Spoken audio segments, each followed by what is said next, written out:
नमस्कार मित्रांनो, आजच्या मराठी क्राईम कथेमध्ये आपलं स्वागत आहे. नाशिक जिल्ह्यातील चांदवड तालुक्यामध्ये वडनेर भैरव नावाचं गाव आहे. या गावात संतोष भागवत भगत नावाचा एक इसम आपल्या कुटुंबियासमवेत राहतो. तो परप्रांतीय असून उदरनिर्वाहासाठी वडनेर भैरव या गावात आला आहे.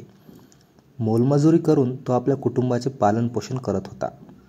संतोष भगत याला अर्पित कुमार नावाचा 7 वर्षाचा मुलगा आहे. तो दुसरीच्या इयत्तेत शिकतो. दिनांक 15 ऑगस्ट 2024 रोजी स्वातंत्र्य दिन साजरा करण्यासाठी सर्वत्र धामधूम सुरू होती. अर्पित कुमार हा सकाळी 7:30 वाजण्याच्या दरम्यान त्याच्या शाळेत स्वातंत्र्य दिनानिमित्त झेंडावंदन कार्यक्रमासाठी गेला होता. मात्र त्यानंतर तो घरी परतलाच नसल्यामुळे त्याचे आई वडील आणि त्यांचा शोध घेऊ लागले. ही बातमी त्याच्या शेजारपाजाऱ्यांना समजल्यानंतर तेही त्याचा शोध घेऊ लागले. शाळेत झेंडावंदनासाठी गेलेला अर्पित कुमार हा बेपत्ता झाल्याची वार्ता गावभर पसरली. त्याचे पालक आणि गावातील लोक त्याचा शोध घेत होते, पण त्याचा काही शोध लागला नसल्यामुळे गावातील नागरिकांच्या संतप्त प्रतिक्रिया उमटू लागल्या. या घटनेचा निषेध म्हणून गावात एक दिवस बंद पाळण्यात आला.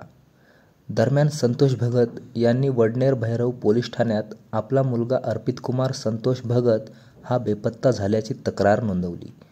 घटना गंभीर होती, त्यामुळे या घटनेची दखल पोलीस अधीक्षक विक्रम देशमाने, अप्पर पोलीस अधीक्षक अनिकेत भारती, प्रभारी पोलीस उपअधीक्षक सूरज गुंजाळ यांनी तातडीने घेतली. त्यांनी पोलीस पथके तयार करून अर्पित कुमारचा शोध जरी ठेवला. दरम्यान पोलिसांनी श्वान पथकास पाचारण केले. श्वान पथकाने अर्पित कुमारचा शोध घेण्याचा प्रयत्न केला, पण त्याचा काही माग सापडला नाही. तसंच एका पथकाने गावातील रस्त्यावरील CCTV फुटेजची तपासणी केली. एका CCTV फुटेजमध्ये अर्पित कुमार एका मंदिराजवळून एका तरुणाच्या पाठीमागून जात असल्याचं दिसून आलं.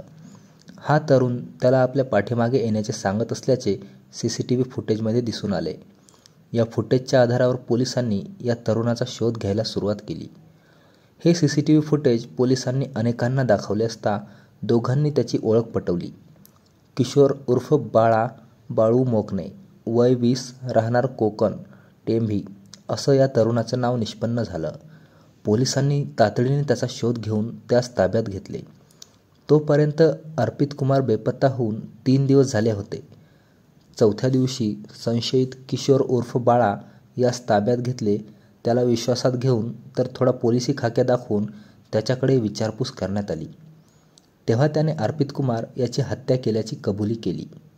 तसंच त्याने अर्पित कुमारचा मृतदेह मराठी शाळेजवळील मोकळ्या जागेत झाडाझुडपात फेकल्याची माहिती दिली.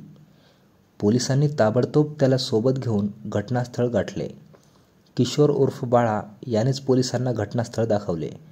त्यावेळी झाडाझुडपात नग्न व भयंकर घाणेरड्या अवस्थेत अर्पित कुमार याचा मृतदेह पडल्याचे दिसून आले. पोलिसांनी घटनास्थळ आणि मृतदेहाचा पंचनामा करून तो मृतदेह विच्छेदनासाठी रुग्णालयात पाठवला. अर्पित कुमार याच्यावर अनैसर्गिक अत्याचार करून त्याचा गळा दाबून खून केल्याचा वैद्यकीय अभिप्राय डॉक्टरांनी दिला. त्याप्रमाणे वडनेर खाकुर्डी पोलीस ठाण्यात किशोर उर्फ बाळा यांच्या विरोधात अपहरण व खुनाचा गुन्हा दाखल करून त्याला अटक करण्यात आली. या घटनेच्या निषेधार्थ ग्रामस्थांनी गावात कडकडीत बंद पाळत निषेध मोर्चा काढला आणि आरोपीला शिक्षा देण्याची मागणी केली. पोलीस अधीक्षक विक्रम देशमाने, पोलीस अधीक्षक अनिकेत भारती, उपअधीक्षक सूरज गुंजाळ, पोलीस निरीक्षक रघुनाथ शेगर, निफाडचे पोलीस निरीक्षक गणेश गुरव वडनेर भैरव येथे तळ ठोकून होते. वडनेर भैरव पोलीस ठाण्याचे सहाय्यक पोलीस निरीक्षक दिनकर मुंडे व त्यांच्या पोलीस कर्मचाऱ्यांनी कसोशीने तपास करून आरोपीचा शोध घेऊन त्याला गजाआड केले.